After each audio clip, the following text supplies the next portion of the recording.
Hello and welcome to the Monday Club with me, Neil Loughran. I'm joined this week again by Andy Waters and Cahair O'Kane. As always, we are in association with Find Insurance NI, your local commercial insurance broker. Lads, we know who the All-Ireland finalists are going to be in 2026 anyway. It's going to be Mayo against Kerry. We're going to start though with... Your shorts? Not my shorts, but it is too warm. I think we've agreed. Two trainers?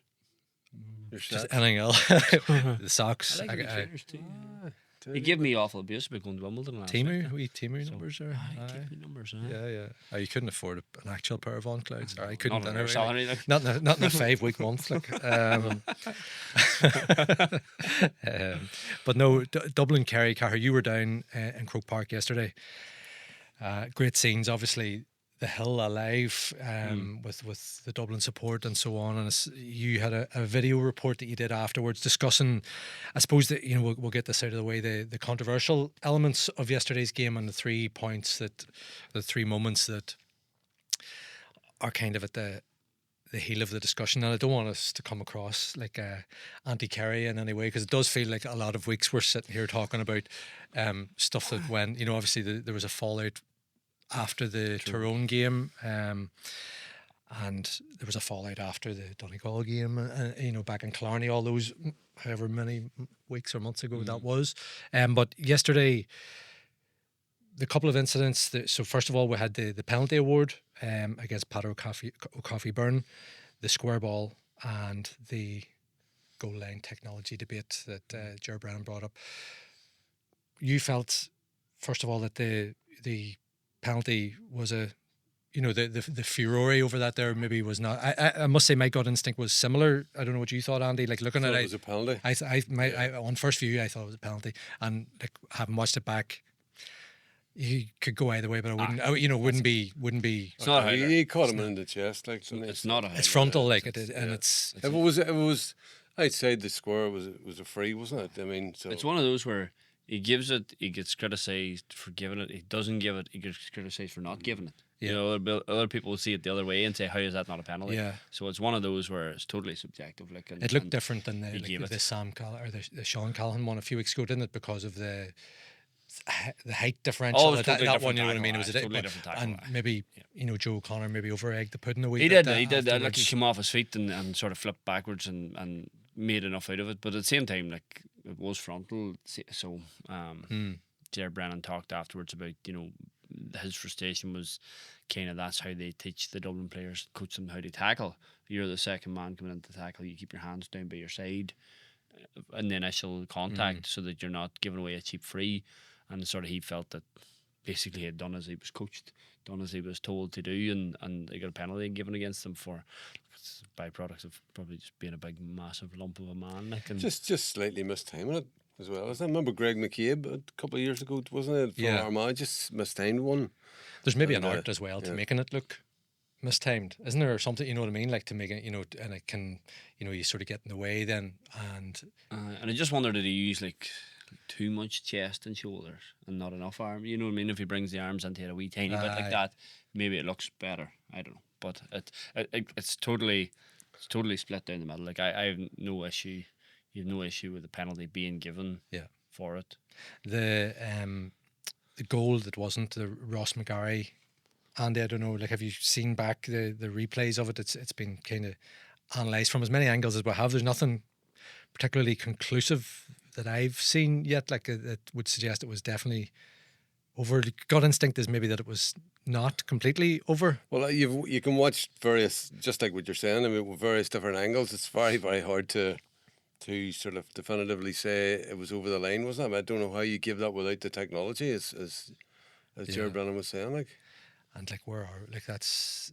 I know again you mentioned this in your video report after the match, Cahair, but like, is that feasible really? Like, is it, how many of these kind of instances do we get in Gaelic football? Like, where to merit the outlay that you're, because it's not just a crook ball. Like even in terms of like in soccer, a lot of the time, it's goal line clearances, but also ones that come in off the underside of the crossbar and bounce behind the line, come back out. But the spin on a Gaelic football is different because you're hitting it from mid-air. You're not hitting it off the ground, like, so it doesn't spin the same way. Yeah. And it's like, Could you demonstrate it with a ball? when's the last time you saw? When's the last time you saw a goal line decision where you're looking at it and saying, was it in, was it not? Like, this is the first time in I don't know how many. I can't remember one. I can't in either. any recent time. So like, that tells you, is it worth it? Now Dublin might think, you know, is it worth it this morning? If that ball was over the line, we would have had a goal at that point. It is worth the $250,000 or whatever you would have to pay to install, and then the usage beyond that as well, paying for licenses and stuff. So it would be costly for what it is.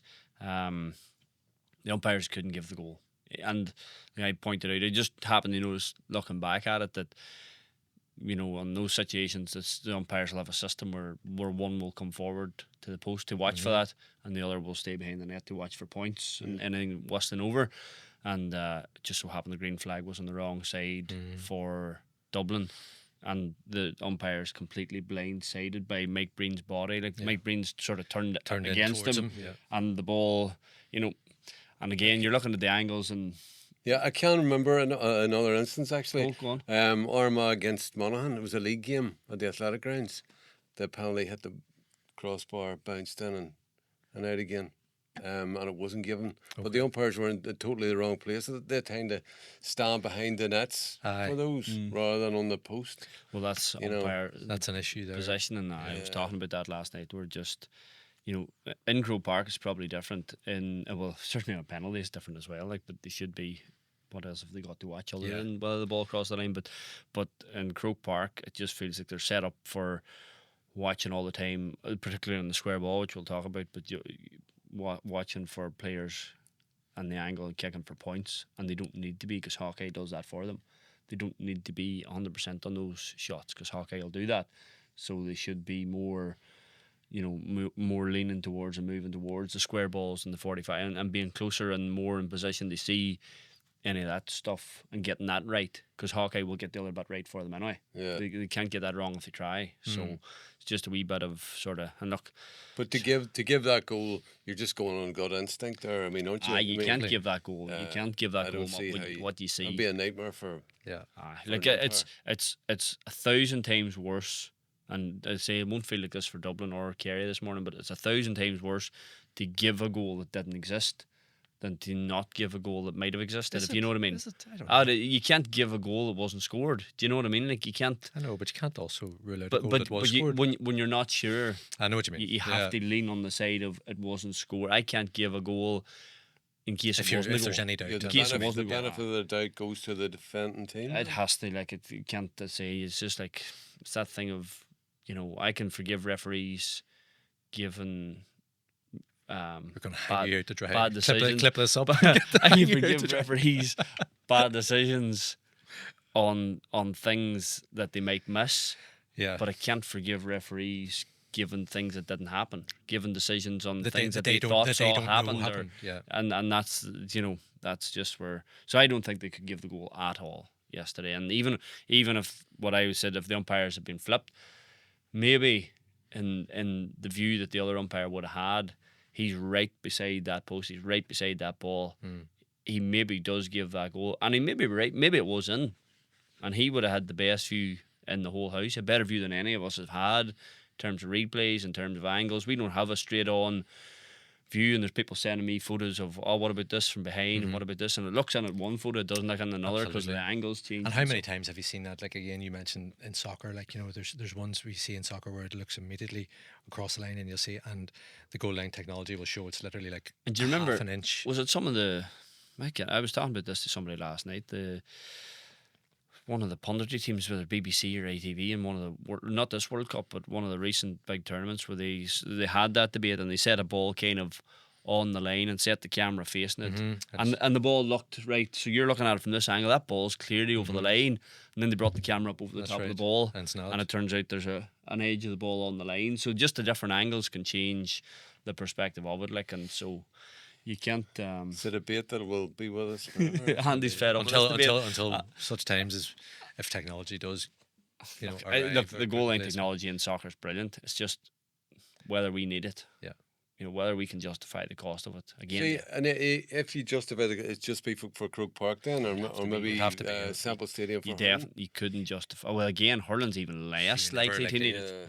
Yeah. The number of incidents hurling would be, that'd be like once 100 years or something. That would like come, it's you definitely would not think. worth that cost. Because you could put it in every county ground then, or say for one ground per province. And are you telling all the which would- coaches? Are you telling all which the would coaches they're stream- laid off, or are you which telling? would streamline the whole. Say, for example, in a scheme debate, can Louth. So of all the grounds in Ulster, you're going to put it in any scheme? I wouldn't. That's exactly my point. I wouldn't put it in a scheme. I would put it in, say, in Uri or the athletic grounds. Yes, So you just can't say we've got home advantage. We're going to stick this game in, for example, in a scheme. You've got to go where the technology is. No, you can't do that. No, because then the whole thing's based on home and away fixtures then as well. Like you can't take home advantage away on the highly unlikely event that there might be a goal line technology decision. We're taking your home advantage away just in case the ball hits the underside of the crossbar and goes in. Surely rules are rules. It's fairness here. No, No. no. Shooting that one down. No? A wee bit. Like I say, just. I thought I had that argument across the line there, but obviously not. It's just been pulled back now. The outlay of the cost would be significant. The square ball, obviously, I don't think there's any debate here, is there? Like Dermot O'Connor was in the square when that ball. Sean O'Brien. Or Sean O'Brien, sorry, was in the. Dermot O'Connor could have been in it as well He for all could the have been in umpires. as well, yeah. And that's just an umpiring issue. I don't know. There's no technology. Tricky one again, aren't they? I mean, there are so many. I know. There's a where grey they area should with be that one, but it's a tricky one. Like with It's the ball what they're coming in looking from for, that yeah. angle, yeah. But I you've think got to do your job. Like. I think that's the unforgivable one. I think that the square ball in open play, like for their position, they have to have some eye on the square in terms of, right, is anybody in the square during the phase of open play? Like the minute they step onto the square, I think that becomes your kind of, right, he's in the square, I have to keep an eye on him now until he leaves the square. And like Sean O'Brien was in the square for so long before the ball was kicked in that I just think it's unforgivable for them not to have seen that. And that's wild frustrating for Dublin. The other two I can totally see, but the square ball one, it drives me a bit mad, I have to say. Like as a goalkeeper, it just is like I sometimes think referees don't even know the rule, because the different rule that applies in open play and on frees, the number of times you just see calls made on it and two umpires looking at each other, arms to one length, and being like, I don't know, was he square? I wasn't watching. I wasn't looking to see, was he? And then taking a guess at it. And it would, I think, again, they kind of erred on the side of when they probably looked towards Sean O'Brien at the point. He was probably right on the line of the square because he'd come back out again. And it's like, just, I don't know, were you watching him? I wasn't watching him. Do we know who's in the square? I don't know. We'll have to give the goal here. Because again, we can't disallow it and be wrong. We can't, we have to be sure that he was in the square if we're going to disallow this. Yeah. And we're not, because we See, weren't watching the benefit of the doubt went to the attacking team. Then that. It's been sure what you're. That's what I'm saying. The grey areas, like Yeah. they're everywhere. There, it's but no, I have great sympathy for Dublin, that one. I have to say that's a frustrating one. Yeah. In terms of how the game went, Andy, yourself and Cahair probably talked about it last week, and how and it played out largely. It was like not an amazing game to watch, and it was both teams were kind of very wary of each other. Dublin got so much right. Were you surprised, like by just how much right they got? Like certainly in terms of David Clifford, which then opened the door for Paddy Clifford. Unfortunately, like it's solving that conundrum of kind of keeping them both out. And then you've Sean O'Shea, and there's so many, holes to block. Well, that's right. Yeah. Well, David Clifford still managed 1-5. I know, but we're talking about it like he basically wasn't there yesterday. Like I know. That's what's so funny about obviously a penalty as well, and he got lucky with that. Like I know that it just came back up nicely for him, and he did bury it. Obviously, yeah, like they did well. That's it. Like you can plug one hole with David 1-5. You probably take that, wouldn't you, with him? But then Paddy really was outstanding again, wasn't he? Just the way he's ever present. Like when you need pressure, you need the ball to recycle it, keep it moving, and then obviously he's got that Just pops up in space finishing and touch as well. Yeah, but I mean they did so much right, didn't they? I mean, Costello had a great game, but then Kerry obviously marked Conor O'Callaghan out of it to an extent as well, didn't they? He was very unlucky, that one that hit the crossbar, but they did a lot right, just as Tyrone did, in the previous game. But Kerry have just. Well, they've got that rub of the green that we're talking about there, probably, and then they've got those two Cliffords. It's just you go back over like we're building a wee bit of a picture now in terms of the new rules in Kerry and Croke Park and what they're good at and what they're not good at, and that's the 5th game they've played there in the All-Ireland series, and the All-Ireland series and the All-Ireland final last year. Obviously, Paddy and David Clifford both had big games. Sean O'Shea was kept pretty quiet because Donegal focused Finbar Rory's attentions there. That's what he did that day, and but that left Paddy Clifford free to run the show, and David Clifford obviously kicked all those big scores that he got, but for the first 17-18 minutes that final he didn't touch much ball. And what you're probably finding is what we found yesterday or something. Isn't that the stat in total? In total, he had the ball in possession, but he was so effective with it, and he's been so effective in Croke Park over the last couple of years with it as well. But just what you're finding is the problem with Kerry is you nearly have to rob Peter to pay Paul. So Dublin's eggs went in the David basket yesterday. Let's double up on him. Let's cut off the supply to him. Let's get the second man to him. And Dylan Guinea. Yeah, and he has now become such a threat. So he was quieter yesterday, but it just they've put all their eggs in that basket of stopping David Clifford, and that leaves. So if you drop the man off, and straight away where Paddy Clifford played, he just played at the pivot the whole day. He just stood 10 yards, and if ever the ball needed recycled, Jack O'Connor referenced it after the game. I asked him about, like when because he'd already said about knowing that Dublin were going to double and treble up on David Clifford. And I was like, so if you know Dublin are going to double up and treble up on him, do you spend the week working on Paddy? Because you know then that it's going to be a day for him. Because you can't do both. You can't be man to man everywhere, and you can't double up on David at the same time. So you know Paddy Clifford's going to get space in that game. And the thing that he said was, yeah, look, we know that that's probably a day for him, but what you want is the ball transferred by foot around the arc. And that was interesting because like a lot of teams, when they're transferring that ball around and bringing it out, it's by hand, and it's so much slower, and it allows the defence time to reset. And Kerry are so good at transferring it by foot, and it's so much faster, and it just hurts the opposition so much more if they can get it to the open side. Especially the way Dublin wanted to cheat in, and Paddy Clifford just ran the show. He just makes such good decisions, and when he gets that wee bit of space and you're allowing him to get his head up, he can. It's back again to the All-Ireland final last year, and that decision of if you drop off and you protect against David, then you're leaving Paddy Clifford to hurt you, and different teams have now tried different ways, and none of them have really worked. And that's the problem you have. That's the conundrum you have. And I don't think there is a right answer to it.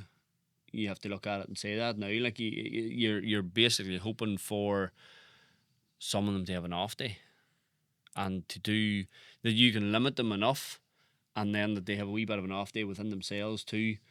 Yeah, and they don't get the penalty, and the score ball is given, and you're on the other end just goes over the line. Yeah, totally. You need to look and the momentum swingers. It says so much about Paddy Clifford as well, that he wants to take that responsibility. Yes, if David's doing the scoring, he'll give the ball to him all day. But if he's bottled up, then and Dylan's bottled up, then he will step up. He'll be the man, or even Dermot O'Sullivan getting that goal. They have found a way. And Sean O'Shea as well. They have players that will step up and be that man. It's just what makes them such a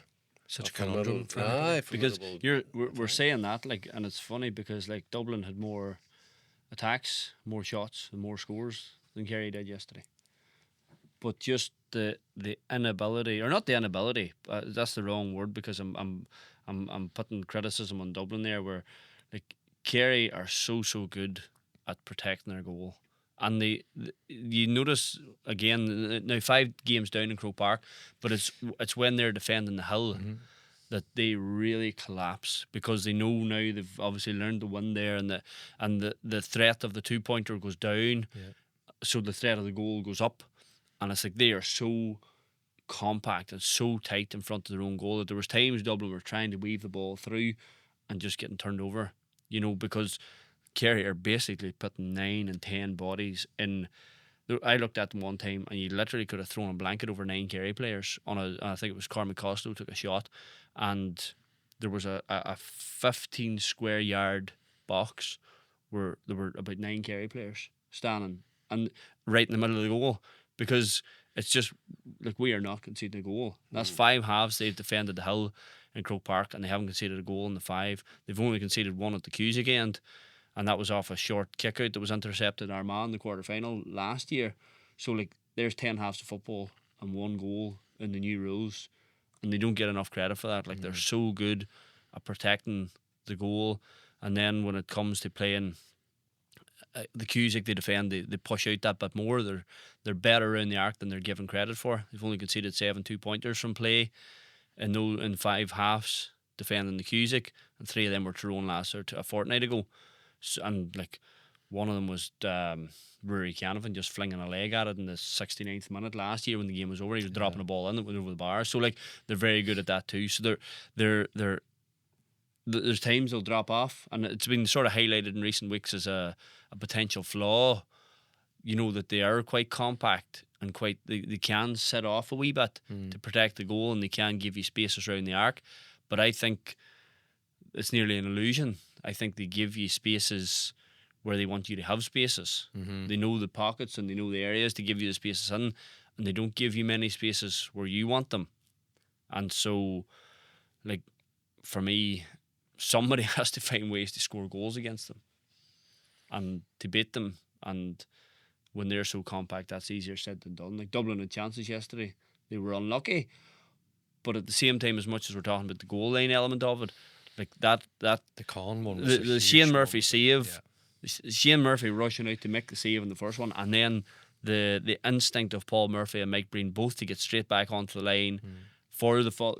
So like there has to be a degree of credit to them as well for protecting their goal as well. And Ger Brennan said that, like, them and Donegal are the 2 best at that. And it was funny, like Ger Brennan, his very last line in the press conference yesterday, because I just asked him about not scoring goals against them, and his very last line, fair play to Kerry, they kept almost all the goals out. Which was very funny. Yeah, and as you met, like Niall Morgan referenced how good Shane Murphy is at that, at just getting out on the boot as well, like very, very sharp. Like in those 2, it's kind of been overlooked a wee bit, the save that he did make in the lead up to that. Great shot stopper. Great shot stopper. Well, you mentioned somebody has to score goals against them. Mayo have goals, it's fair to say. We saw a fair bit of that on Saturday night. Andy, you were there, and electric atmosphere, like, really brilliant atmosphere before. Yeah, as good as I've absolutely witnessed, like, amazing.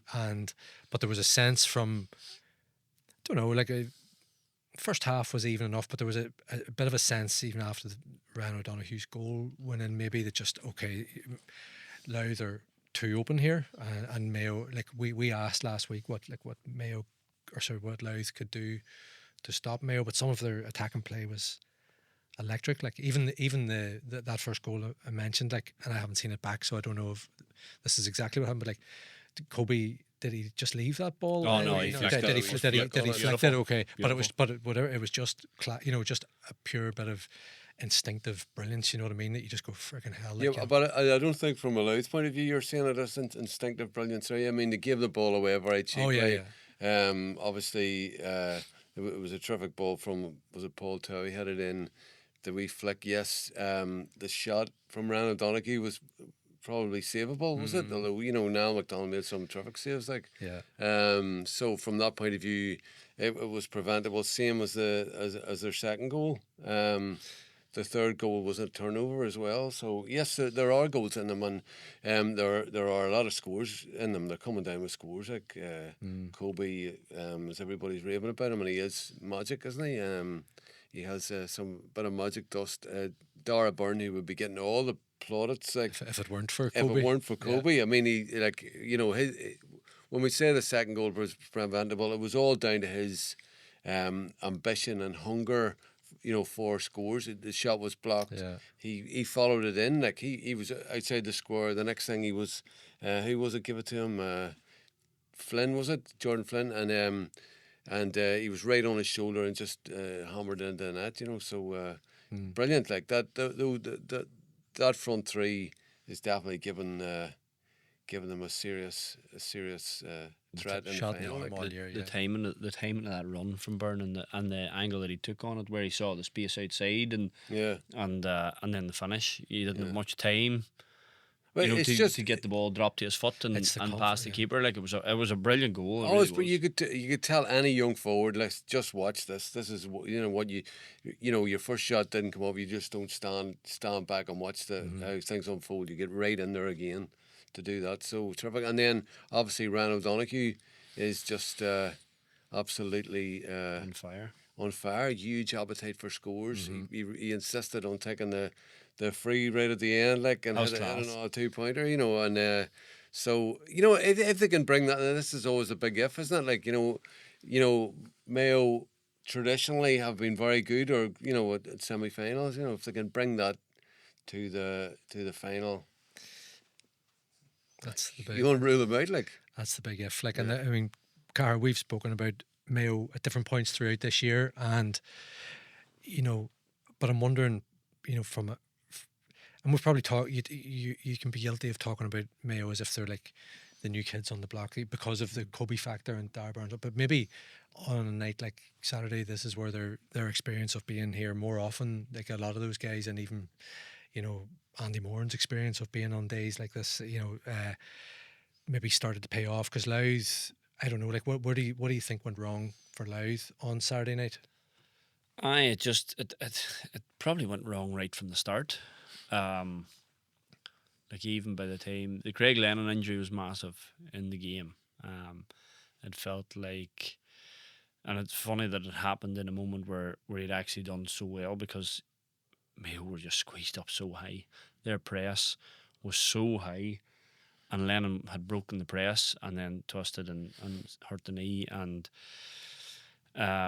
he was a big loss in that sense. I thought that, you know, in terms of breaking the press, which was the first thing you can't have to do against Mayo, he was so important to Louth. But it was already going wrong by that stage anyway. Like, Mayo were getting scores against the breeze. You know, they were in a position well before half time where you were thinking Louth are going to struggle to get out of this now, because Mayo had control of a fair few facets. Now, again, Darren McDonald was brilliant at times in the air in the first half, but Mayo did really well on the kickouts in general. They forced, at times they put 6 in the full forward line. They were adamant that Louth were going long as often as they could force them to go long, and which was brave, you know, because you might have looked at it beforehand and thought they maybe don't want Louth going long. You know, they maybe lose that aerial battle and then they're in trouble because they're so They exposed. did very well on the Louth kickouts, but Louth did very well on their They did. long kickouts. It was a strange sort of scenario in that sense. They did, and it was just one of those where you felt that Mayo mightn't want to leave themselves exposed out the back. But Andy Moran, again, he spoke about that afterwards. He was like, we felt we were big enough out the back to deal with them in the air, to at least break even and be okay. And so, and just turnovers, like, it was 22 turnovers and 312 scored off it. Now, there's two sides to that. From the Louth side, 22 turnovers, that's a lot. You know, to get stripped of possession, to lose ball as often as that feeds into that sort of chaotic thing that we associate with Mayo down the years. And Andy Moore has talked about building a connection and getting the fans back on side. And he said last week he was, they were getting there, but they weren't fully there yet.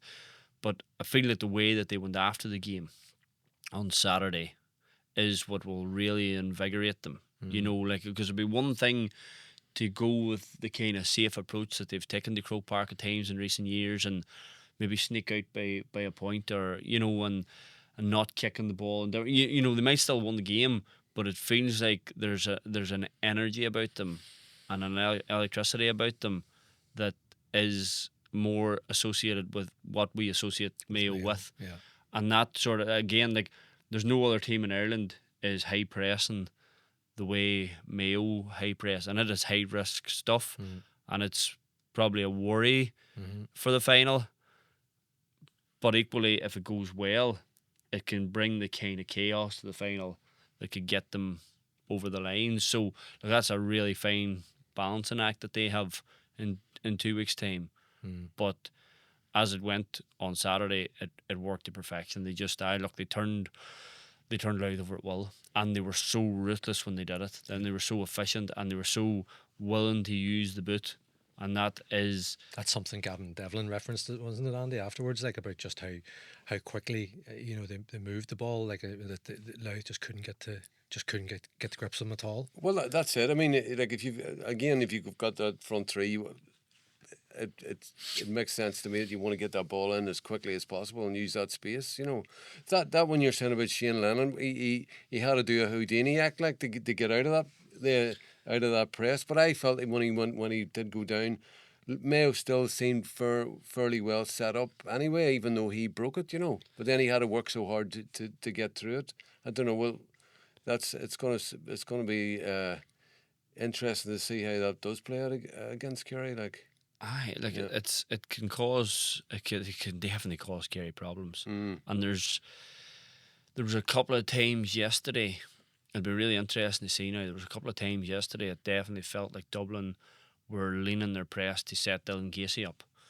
They probably thought that he was uncomfortable on the ball of all the Kerry players, and so they kind of lent their press towards, let's push the ball towards Casey, and they did towards the end. They turned him over one time down long in front of us on the Hogan Sand side, and it was like as soon as Casey got the ball, it was nearly like a swarm of bees. 3 came after him, and so those are the wee things that a high press is going to really rely on. They're going to really go after that, because problem they have as well is that the Kerry defenders are good ball players, and that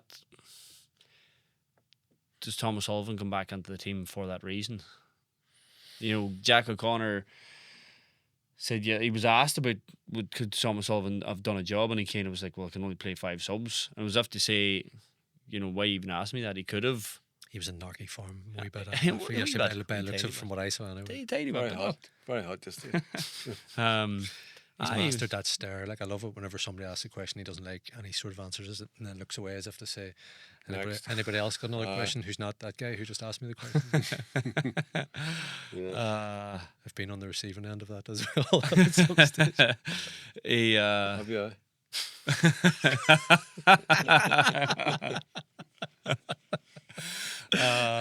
I don't know, like Mayo, they have the two. Look, the 3 inside,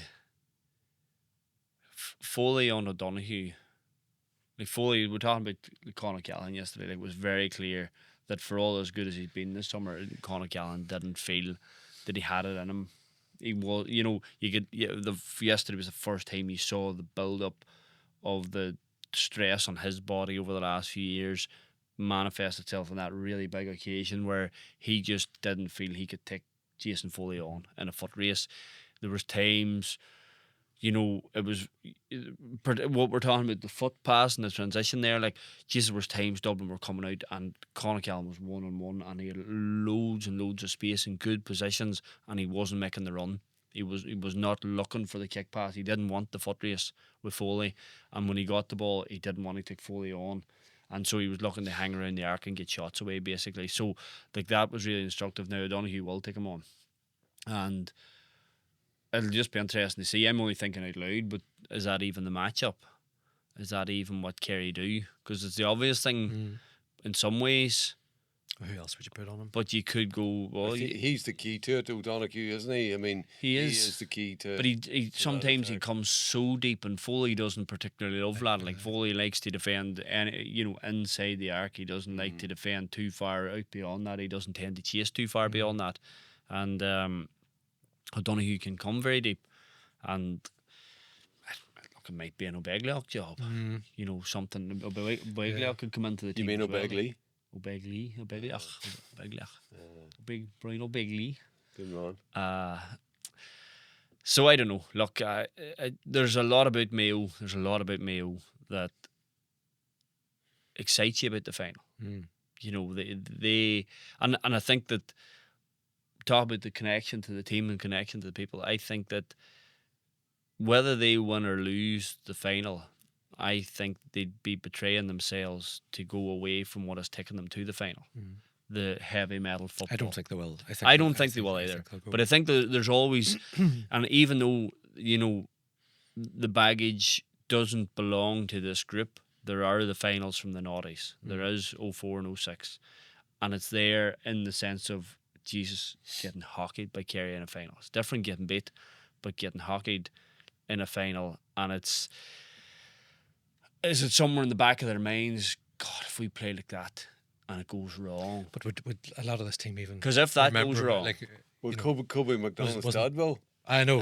That's the most of them. Most of them won't remember exactly. They wasn't born. If they weren't born or they were toots, like they won't actually remember their own memories of it. Most of them, barring Aidan O'Shea and Kelly O'Connor and Andy Moore, So, but if that goes wrong, if they play that way and it goes wrong, and Kerry break the press repeatedly, that could get really nasty. Like that could go the exact same way as the 06 final. But they have to know that. But they still exactly, and I still think they have to go that way. I still think they have to try it, because I think anything else would nearly be an admission of defeat. I think it'd nearly be waving a white flag to go, because Mayo, it won't suit them to. It won't suit them to go and play very defensive. It won't suit them to go and try and slow the game up. It won't suit them to take their kicking out of the game so that they're not giving turnovers to Kerry. If they start to think that way about the final, they're in trouble. I think what has got them to the final is the thing that might win it for them. No matter about Kerry, they have to think that what they're doing is good enough. And I fully believe that it is. And you go back, 2021 scarred Mayo. We've all had conversations, it really left a deep scar on them. But the first 20 minutes of that All-Ireland final, because Tyrone played man-to-man that day in the old rules, and they could have had goals, and they were moving the ball well at that stage, and it just felt had things broken a wee bit differently for them in those first 20 minutes. Ronan McNeely's block from Aidan O'Shea. You had obviously in the early second half Ryan O'Donoghue's penalty. You had Tommy Conroy had a chance. Mayo could have put themselves in a very different position in that final early on, and it was by being expansive. And it just suits them. It's just the way they want to play. It's the thing that suits them best. And they are in a good place, aren't they? I mean, against Monaghan, there was one brilliant half, one poor half, although fair play to Monaghan. Again, against Tyrone and Omagh, and I think Andy Moore said that, coming out of Omagh, although they lost, he could really feel that it was starting to click, that day, to go up there and produce that performance. And since then, they've gone, up and up, I think. So, terrific momentum from them, and that confidence, and as Cahair says, if you start, if you lose your battle now, at this start rate, overthinking, lads, we can't do it. Go back to history. It never really pays off, or very rarely pays off, if you say, no, lads, this is Kerry, it's a fine, we've got to, we've got to change things. Then on the counterpoint to that, do you remember the famous Aidan O'Shea going on Star, there was a bit of curveball, thinking outside the box, curveball, and it actually did work. You know what I mean? So I don't know, Andy. The press conference afterwards. Just want to finish with this. Andy Moore, and I think he was probably delighted to get that question in some form, as much as he It's a bullshit question. That's a bullshit question that Can I'm you tell me asking you. these questions? Next. Geez, you're mixing them all here. It's like Connor's sketches. Yeah. You know, like he was obviously ready for something like that coming. I think like it felt to me slightly choreographed. I thought, you know, like he kind of was waiting on somebody asking a question like that. So About hype or So especially in light of the whole Donald and Joe Cannon thing the week before, I felt like he was waiting on that opportunity. But here he took it. Like it was brilliant response, and he really tapped into. Yeah, I like it. I like his response, and although it was a fair enough question, I suppose, wasn't it? I mean, everybody thinks about Mayo and the hype, and you know, we're going. This is our year on Mayo for Sam and all, but he wants to tap into that energy, you know, and which I think is it's very positive. You know, he's that type of guy, isn't he? And that's what we're saying. He'll want his team to go out and win the All Ireland, you know, and you know, by playing to their strengths, and he just if the Mayo fans want to go crazy, sure, let them, like. And as long as it doesn't seep into their, you know, the dressing room, and you can't see how that can happen against the defending champions Kerry, and you know all they will bring to it. I just can't believe that hype or any amount of, like, you know, the green and red of Mayo, like playing on a loop, is going to affect how they, you know, turn up for this final. Like, if you haven't won an All-Ireland in 75 years and there's not hype, you're doing something wrong.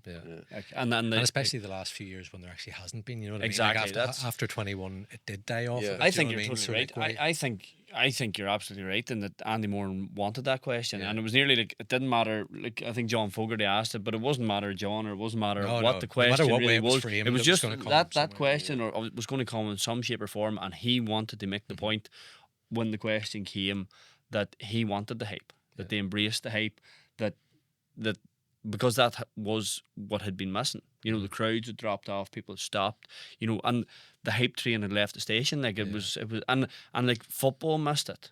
Gaelic football missed the Mayo hype train, like. And it's I love it. Like it's class when they come to town. Walking back to the car after the match on Saturday night, like I know it was like for you, Andy, like, but like it was just Mayo jerseys everywhere, like, you know, and they were just high on life, like, and you were just going, this is what it's all about, like, and it feels like Mayo, you know, I haven't heard it for, as you were saying, like, you know, since 2021. You just don't. You haven't. And even 21, because it was half a crowd and stuff, and the way the game went, and like really, you're going back to 2017, the back-to-back finals we Dublin 2016-17, like, which, you know, they could have very easily got over the line in either.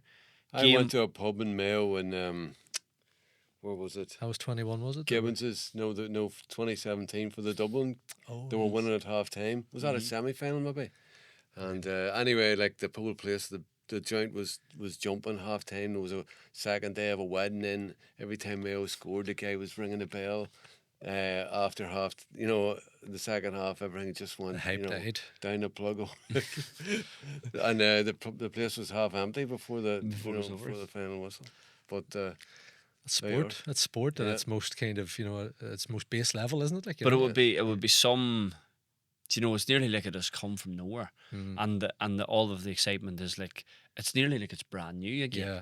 It's like, it's not like they started the year, and particularly then after the Roscommon game, it was like, lows, like, you know, like, no, well, that'll do us, thanks. Like the hiding they got off Kerry in the league, the Roscommon game you mentioned, like even going to Tyrone and losing, like, you know, after, like, that was the next game after Roscommon, it was all just like, all right, okay, you know what I mean? And then from then to just explode, kind of. But the way that they're playing is, it suits Croke Park. Yeah, it absolutely suits Croke Park, and it suits. In many ways, it will absolutely trouble Kerry. Kerry won't like it. You know, their defence is going to be tested in a way that nobody else is testing it, because everybody else has run the ball into them. You know, and, you know, because they've played Tyrone, they've played Armagh, they've played Donegal, they've all run the ball into them. Dublin yesterday, the game was really slow. It was sideways, and Dublin a lot of the time ran the ball into them. Mayo, I think Mayo, to win the All-Ireland final, they're going to have to kick it. And they're going to have to be really brave, and they're going to have to accept the possibility that if that goes wrong, we could get hammered here.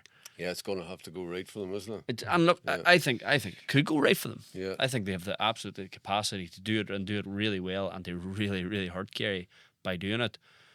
And I think that there's no alternative, to go the other way and to try and change themselves and play a safe game that might contain Paddy Clifford, might contain David Clifford that wee bit better. What's the difference? Yeah. Losing 117-15 and losing. What's another final? Eh? Well, What's if you lose it, I think the connection they've built with the fans again, it could die very quickly if they don't go out on their swords. If they decide to go a different way in the final. Mayo people, they want to see that. I don't know if I could take another near miss from Mayo, to be honest. You think about being from Mayo. And like Dublin yesterday, the Hill, the Hill felt more alive yesterday than it did when they were winning All-Ireland. See the way they stayed back after the match, and they really, really did their best to sing above the music, and they almost you'd think of how loud the music is in Croke Park, and they almost did it. What do you call that tune? Pucker Bolya, the Kerry tune. Yes, and they were almost singing above it. The boys, and it was like the Hill stayed for a good 10-15 minutes after the match, and nobody left.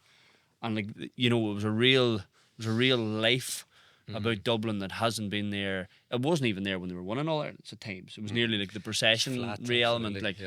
A good season for them as well, wasn't it? They found, say, Kennedy, McMorrow, some daring there, some good lads coming through, haven't how they? much left in Kilkenny. He was very good yesterday, but how much more can Conor Callan's body take without some sort of a fix? How much, that there's questions on the other end as well, because if they lose those 2 or 3 key players, or any of them, not necessarily all of them, but any of them, it's a big loss as well for next year. But I think they're in a better shape than they have been maybe for 2 or 3 years, aren't they? Big time. I enjoyed David Clifford versus the Hill all the same at the end. I enjoyed that. I thought that was class. Celebration police, you remember? Yeah. No, absolutely not. I love it. Let him on it. The more the better. Nobody wants a robot. What I mean? Let him. Yeah. I absolutely love that pantomime. It's poking the bear. Yeah. And I have to say, I thought Davy Byrne did an exceptional job on him, and did a better job than the one Mick Fitzsimmons got so much credit for in the 23 final, which I've never fully. He did a good job, but I thought a lot of that day was Clifford's own misses. Yeah. And his selection, people saying to me, how can you say David Byrne did a great job? He still come off with 1-5, but the goal was a rebound off the penalty. The 2-pointer in the second half was off a broken down kick out where David Byrne's doing a different job at that point. The point was off a turn where Byrne had helped actually turn Clifford over, and then Dublin spilled the ball in the tackle on the way back out again, fell right back to Clifford. So what can Davy Byrne really do about any of those scores? And the bits that Davy Byrne could do anything about, he did. I thought he was brilliant. Yeah, good luck to him. But David Clifford still scored 1-5. Absolutely, and that's the standard. That's the level. The undercard on Saturday, Downs year finished in disappointment, Andy. The Tailteann Cup final, 13 points up within a couple of minutes at the start of the second half, and seemingly coasting, secure that coveted Sam Maguire place for next year, and inexplicably it just went away from them. A real hammer blow after. Because they're, whether you dress it up however you like, but their season really hinged on that. I would say I was sort of thinking during the game, had they won the Tailteann Cup, how would you sort of evaluate their season? You'd be going, yes, we got promotion to Division 2, beat Donegal, take that, showed you can, and win the Tailteann Cup. That's a decent season. But obviously the end result paints a different picture, doesn't it? To go from 13 points down to get cleaned out like they did. I mean, another collapse against Armagh. Or against Fermanagh, even as you were there in the semi-final, when they kind of almost looked lethargic at times, you know what I mean? Or thought, but they got over the line, semi-finals, it doesn't really matter, does it? As long as you get over the line, you forgive that. But they're in a final with all that was at stake. dark day for Down, wasn't it? You know, it's like it really does end the season on a very negative note, and you know, really, where are they going? Like, it's you know, you have to ask. Like, it's some difficult questions to answer. Like, Yeah, it heaps a lot of pressure, Cahair, as we discussed last week. Like, it heaps a lot of pressure already on next year and getting into Division 2. And it's like, as Andy says, you know, if they go and win that, then okay, you know, there's a silver lining to the year and it's decent. Like, I don't know if it still wouldn't have been an amazing, you know, like, still a lot of people wouldn't have been, like, you know, delighted necessarily, but it would have been progress to a degree. So on the flip side, is it like the end of the world? Because some of the commentary, like on social media and stuff, has been like way over the top, I think, in terms of, like, you know, in terms of where Down are, like, you know, okay, that a defeat like Saturday is extremely hard to take at any time, but I don't know that you all of a sudden start ripping everything up. And yeah, like, people might not remember where Down were 3 or 4 years ago, like, but it wasn't in a better place than this, like, or it wasn't in a great place. No, and that's, look, again, we've talked about this at length a couple of times this year, where you can look on the very face of it and say, how can you even make that out? They're after losing to Wicklow in the Tailteann Cup final, the Absolutely. team, and that's no disrespect to Wicklow, but that's what people will And be Wicklow saying. were brilliant, by the way. Absolutely. Sorry, I have to make that yeah, point. Like, and in the but second it's half, just that's what people will be saying. How can you make a case that Down are so much better now than they were when Conor Laverty took over? Yeah. When they've played in 3 Tailteann Cup finals and they've lost two of them. Yeah. And then on the other side, this was a Down team that had beaten Donegal in the championship. On the downside, was very unlucky in their All-Ireland series games last year, and very unlucky to get relegated last year. Got promoted again this year. So, like, there's ups and downs of it. But I agree with you. Like, I think there's just a different feeling completely about where Down are at than where they were when Conor Laverty took over. That probably isn't just reflected in the bare numbers of where their league position is and what games big games they've won and lost, but that is some hammer blow. Yeah. That is some hammer blow, because now it means that the route into the All-Ireland is staying up in Division 2 next year, which means, you know, having to have your ducks in a row on the last weekend in January, which means having to go really hard a pre-season so that you win your early league games to stay up. And that means, you know, regathering the thing very early, and that means trying to pick the energy up very early, and like the energy will be just on the floor now. We're Down, like, after that on Saturday, like, it'll just be as low as it's ever been, because they will feel you know, they'll be questioning in their own heads, where are we going? Yeah. As much as people on the outside will question them, they'll be questioning themselves. They'll be thinking, where are we going here? What are we doing? Are we getting the red? And that's everybody, that's players, management, the whole lot will be saying, what are we? Or the whole county. I mean, are the producing players, like, you know, I mean, you could say, like, you know, we mentioned there about Mayo bringing through, like, talents, like Dublin seem to have fine players. You could say, like, Armagh or Tyrone bringing through players, like, or Down bringing through But players. look, it's that same thing. Like, it's and we've talked about Laverty. It's the McGeaney factor of building the thing on sand. Like, Down haven't produced any more players under Conor Laverty than they had in the 20 years previous. You know, like, there's no sudden factory line. Yeah, that's what I'm saying. Yeah. The county need to look at it. I mean, it's not just for Conor Laverty to go out and Absolutely not. and you know, the county need to produce, or need to look at, like, what are we doing here? Are we bringing through footballers? Because they've been languishing around here for far too long. I mean, you know, we still talk a lot about Down and, you know, the history of Down, but you know, after Saturday, it's sort of back to the drawing board, isn't it? Like, Yeah. It's just nearly inexplicable. Like, I'll be totally honest and say that I didn't actually see a huge pile of the second half yet. I only saw the highlights and stuff, because the game was over at half time, and I lit a barbecue and just decided, you know, like, It was completely inexplicable, like, you're right, and it felt only ever like a purple patch, you know, for a time, and like at some point down we'll get a goal, we'll get another goal or something, and that'll put the fire out, and it just never came, and it was just bizarre to watch, like the amount of mistakes, the 24 decision turnovers. making, the turnovers, like even at that the goal, yes, it was a turnover. I thought that but she just drifted past he Oran just Murdoch ran through the, yeah. ran right down the middle, like the absence of cover there, and like every time. Did it feel like they stepped off the gas completely and then couldn't get it back on? I actually thought some of them looked wrecked, to be honest with you. Like, you know what I mean? Like, I did. Because now, in fairness, like for all that, they did play some good football in the first. They blew Wicklow away in the first half. And there was lead. a significant win that should be pointed out. Like there was, so like that 12-point half time lead would probably distorted slightly, like where they were. Obviously, Wicklow had missed a penalty as well. And Mark Jackson had Mark Simpson. Imagine him stepping up to take a 2-point free.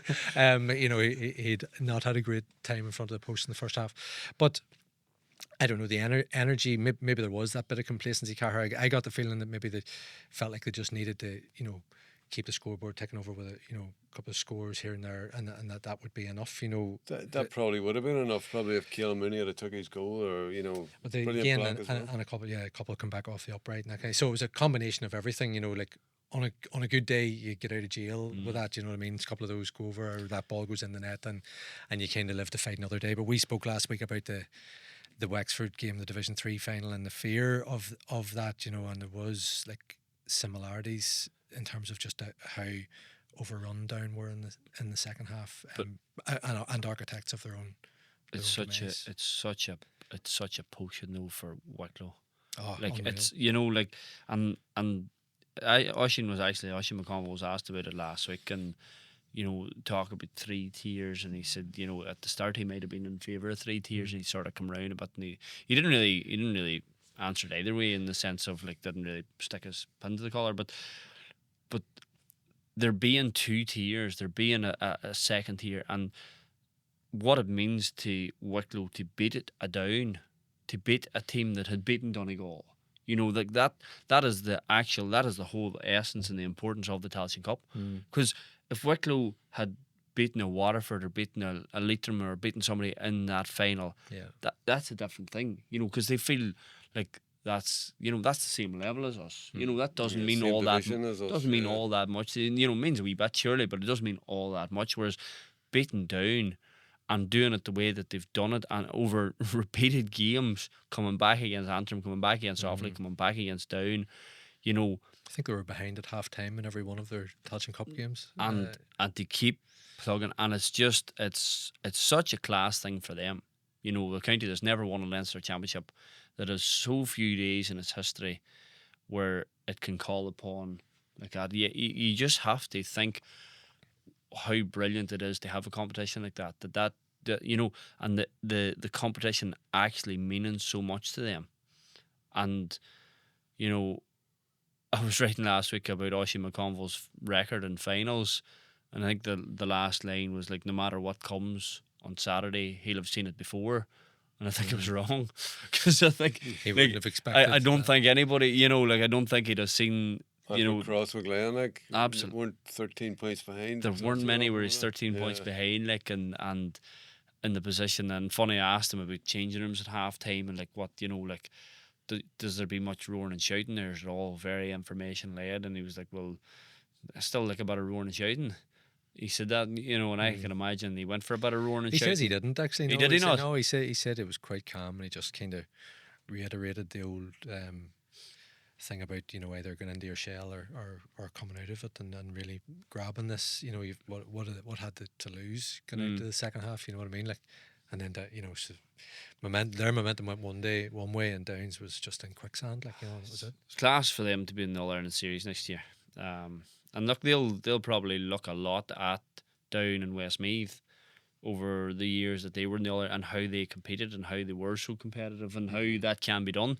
And everybody's expecting them to go up. If you ask them today, everybody's expecting them to go up and get hockeyed by somebody. But that's not necessarily their story. Like, but he obviously feels there's more there too, because he did, like, one of the first things he says was, hopefully we've shown, that it should be appealing to play for Wicklow and what you can do. So he obviously feels that there's maybe guys out there who haven't been involved who can come in and actually bolster and help take them to that. I loved the wee clip up at the time. I loved it when they were beaten by Dublin in Loughran, and the final whistle went, and the wee Wicklow fans come running past Brian Hurd and Kieran Kilkenny to the Wicklow players to look for autographs and signatures, and I just thought that it was such a small thing, but the fact that they weren't coming running to the Dublin superstars, they were running past them to go to the Wicklow players, I thought that was class. Yes. And that's part of what you're building there. Look, it's like anything.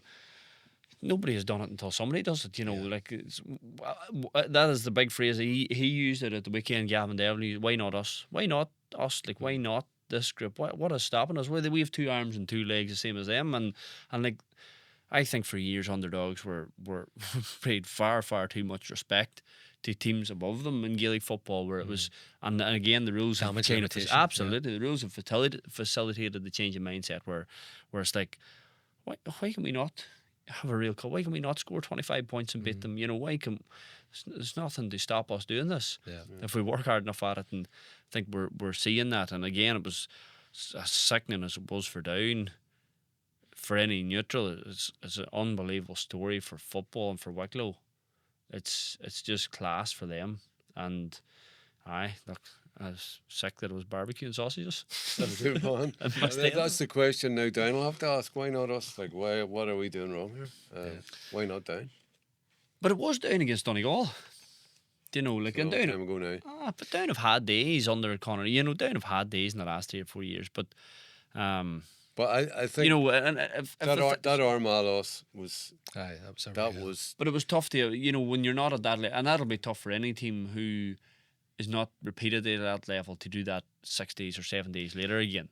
That when you put, I think Saturday's harder to. I think it is too. I think Saturday's harder to absorb than the Armagh game, because at least the Armagh game you can say it was 7 days after, and we had put so much, and we had played. I think Conor already said last week, like, in the space of 14 days, Kerry. We played Kerry. Yeah, I'm 100%. But I'm just with you on the psyche. Like, I met Down fans after that Armagh game, never left early club or county game.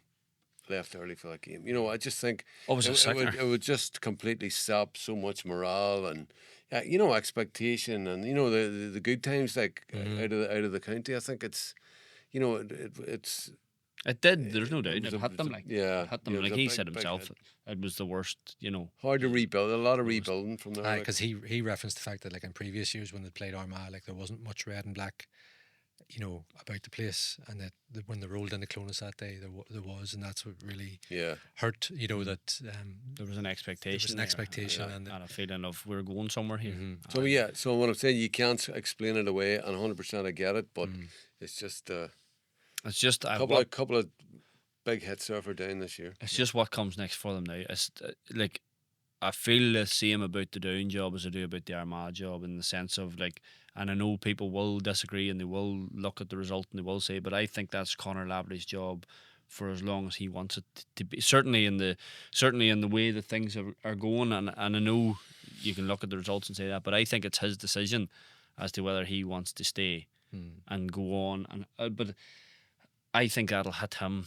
I think, the energy that is required to now lift that again after 4 years and be basically back at square one, that's a big ask. It's a big challenge for him now. And you have to remember, like, a lot of those guys were with Conor Laverty in the under-20s as well, you know what I mean? So they're a lot of them are a long time together, like 5 or 6 years together, you know what I mean? So it's aye, and like, that could be okay. And look, he's fresh in his management team up, and he's changing. Tony McEntee's in this year, and Conor Laverty's done more of the coaching and things, and so, like, it's changed as well within it. So it's not the same, but it's whether, it's the fact that it's such an early start for them psychologically now. It's not, we've got the All-Ireland series to look forward to no matter what, so we can build ourselves towards April and be ready for that. It's now January.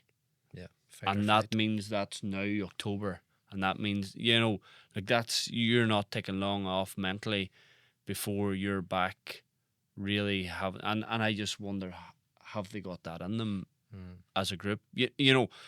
it's a serious challenge, and Yeah, we'll put a tenner on them for the McKenna Cup then.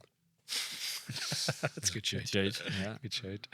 Okay, I think that just about wraps us up for this week. Thanks very much to Andy Waters and Cahair O'Kane for joining me as always. We'll be back next week to look Lovely ahead calves, to isn't he? the All-Ireland final. A few bites here knocking about actually. It's been a rough weekend. Yes, as always, we're sponsored by biting me? Find Insurance NI, your local commercial insurance broker. I you wouldn't do have to like to name names. I'll get this outro done yet. Anything else you want to throw at me here? Yeah, we'll be back next week to talk about the All-Ireland final. Remember to like and subscribe wherever you watch this podcast. And me and my calves will be back next week.